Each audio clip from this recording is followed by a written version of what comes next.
Rachel clenched her fist and, without warning, punched me hard in my pregnant stomach.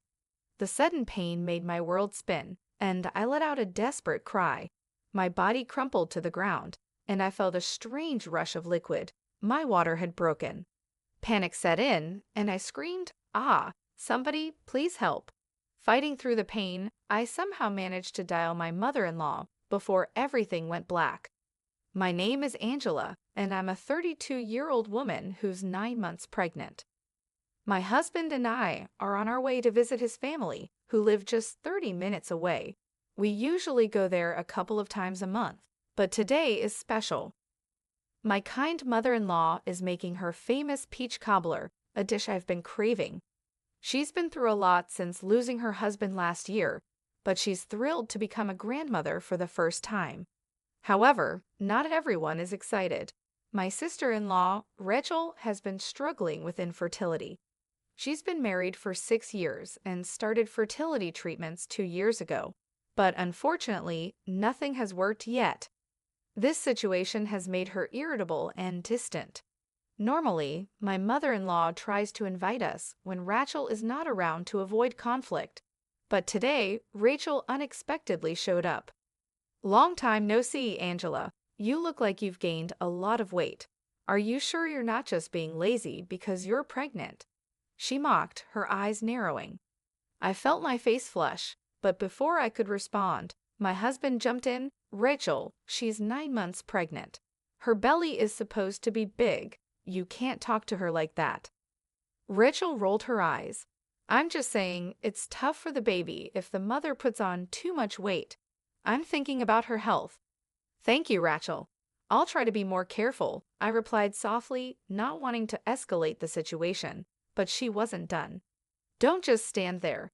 If you have so much energy to talk back, why don't you start cleaning the house? A little exercise wouldn't hurt," she added, thrusting a broom and dustpan at me. Before I could react, my mother-in-law stepped in. "Rachel, enough. Angela is our guest, and she's here to relax." Rachel huffed and stomped upstairs, leaving us in tense silence. Despite the rocky start, the rest of the day passed pleasantly. We enjoyed the cobbler, sipped tea, and talked. Though Rachel stayed hidden in her room, I tried not to let her attitude bother me. But a few days later, everything changed. I went to my in-laws' house alone to discuss some plans with my mother-in-law. To my surprise, the front door was unlocked, and when I walked in, I found Rachel in the living room. "Rachel, I thought you were working today." She smirked. "I took the day off. I see you're back. Why don't you make yourself useful and clean up the mess you left last time?" "I really don't feel well today," I replied, holding my belly. "I just came to talk to Mom." "Stop making excuses. You think being pregnant means you can just lie around," she snapped. Trying to avoid a fight, I picked up the broom. But as I bent down to sweep, a sharp pain shot through my stomach. Before I could process it, Rachel's fist slammed into my belly. I doubled over, gasping in pain. My vision blurred, and I felt a sudden rush of warm liquid. My water had broken. "Ah, somebody, please help," I screamed, clutching my stomach. Ignoring my cries, Rachel just watched, her face twisted in a mix of anger and satisfaction. Desperate, I fumbled for my phone and dialed my mother-in-law before everything went dark. When I woke up, I was in a hospital bed. My body ached, and an IV was in my arm. Panic gripped me as I looked down at my now flat belly. "What about my baby?" I whispered, hitting the call button. A nurse came in and smiled softly. "You went into labor early, but your baby girl is safe. She's in the NICU, but she's stable."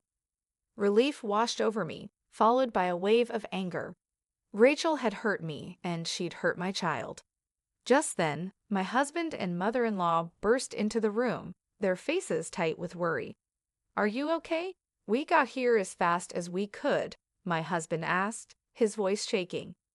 "Rachel did this," I managed to say, tears streaming down my face. "She punched me.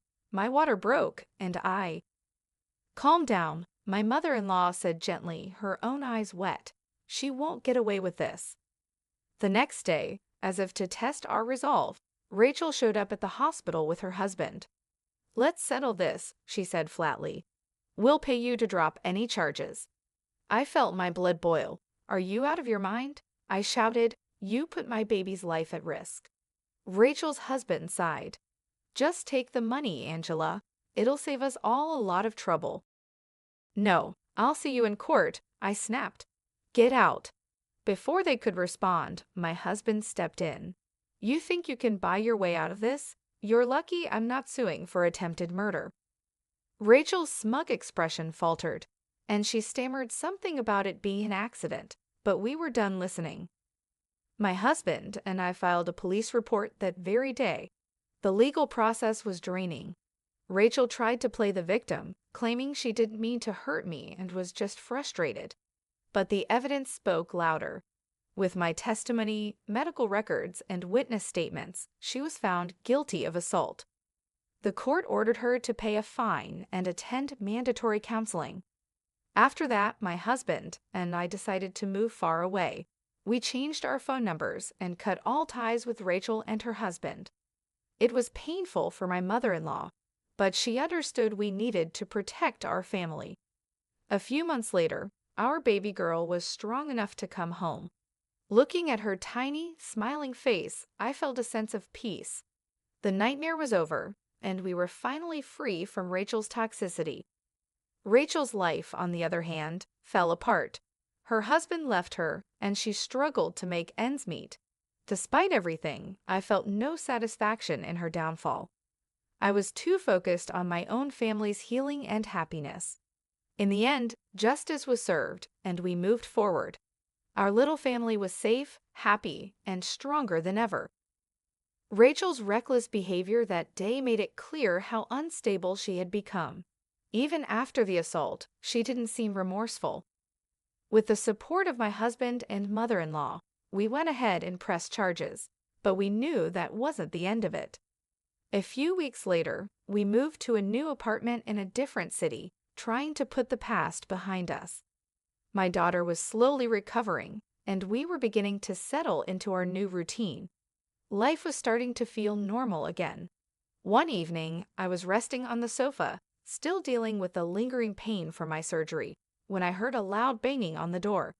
"Hey, I know you're in there, Angela. Get out here now, coward." Rachel's voice rang out from outside. I froze in disbelief. How had she found us? My husband was still at work, and I felt a wave of fear wash over me. I took a deep breath and tried to stay calm. "Rachel, what on earth are you doing?" I shouted back through the door. "Your shouting is disturbing everyone. Please leave. No matter how many times you hide, I'll find you." She screamed, her voice cracking with desperation. "You have to listen to me. It's your fault everything has fallen apart for me." Her words made no sense, but the fury in her voice was terrifying. I knew I couldn't open the door. There were families and elderly people living here, and despite it being late, she didn't seem to care that her shouting was echoing through the quiet building. "Rachel, I'm sorry you're upset, but you need to leave now." "I'm calling the police," I said firmly, forcing strength into my voice. "Please, Angela, just listen to me," she cried, banging even harder. "You've ruined everything. It's because of you I lost my husband and my life. It's not fair that you get to be happy when I'm miserable." Tears filled my eyes as I pressed my back against the door. She wasn't making sense. It seemed like she saw my pregnancy as some sort of competition she had lost. But this wasn't a competition. I had never intended to hurt her, and I couldn't understand why she blamed me. "Rachel, you need help," I called out gently. "Hurting me won't fix anything." Her voice turned venomous again. "You should have waited until I got pregnant first. You should have considered my feelings. You should have." I didn't hear the rest of her rant because, just then, the sound of sirens blared from outside. It seemed one of the neighbors had called the police. Rachel must have realized it too, because she started to panic.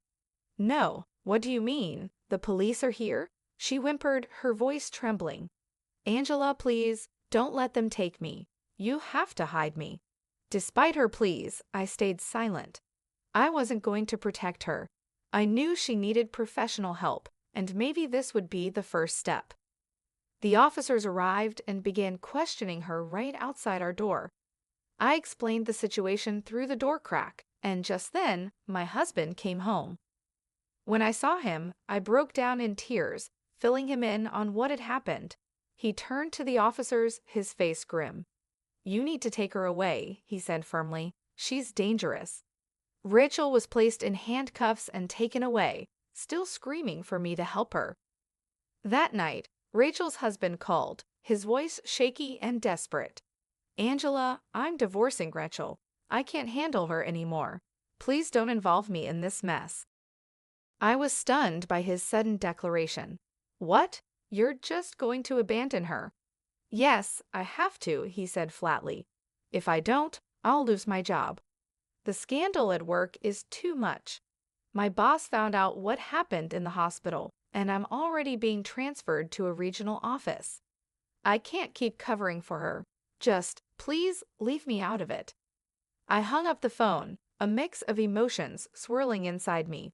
Part of me felt sorry for him, but another part couldn't forget that he'd stood by Rachel's side when she tried to bribe us. He was as guilty as she was. In the following weeks, Rachel's life continued to unravel. The legal battle drained what little savings she had, and her reputation was ruined. She moved from friend to friend, but her behavior pushed everyone away. Eventually, she had no choice but to work part-time jobs just to survive.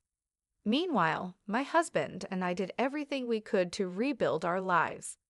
We changed our phone numbers again, cut off all ties, and focused on our daughter's health. She was discharged from the hospital a few months later, and seeing her growing stronger every day made every struggle worth it. One day, as I was watching my baby girl sleep peacefully in her crib, I felt a wave of gratitude. We had been through so much, but we were finally free from Rachel's toxic influence. My mother-in-law was still in touch with us, apologizing every chance she got. Though it was painful, she understood why we needed to keep our distance. Rumor had it that Rachel had fallen deep into debt. With no friends, no family, and nowhere to turn, she was barely making it through. Despite everything she'd done to me, I couldn't help but feel a twinge of pity. But then, I remembered the fear I'd felt when she stood outside my door, screaming at me. I remembered the pain and the risk she put my daughter through. That twinge of pity vanished as quickly as it came. Rachel had made her choices, and now she was paying the price. After all the turmoil, my husband and I decided it was time for a fresh start. We moved to a new city, far away from any reminders of the traumatic past. We made new friends, found a supportive community, and started focusing on our future together as a family. Slowly, the scars Rachel had left began to fade.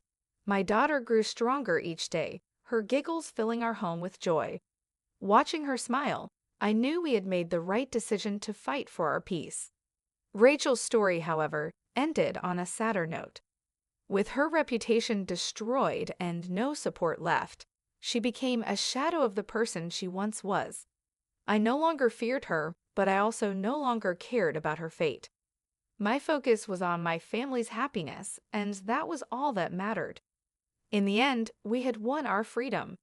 Justice had been served, and we were finally able to live in peace, free from Rachel's shadow.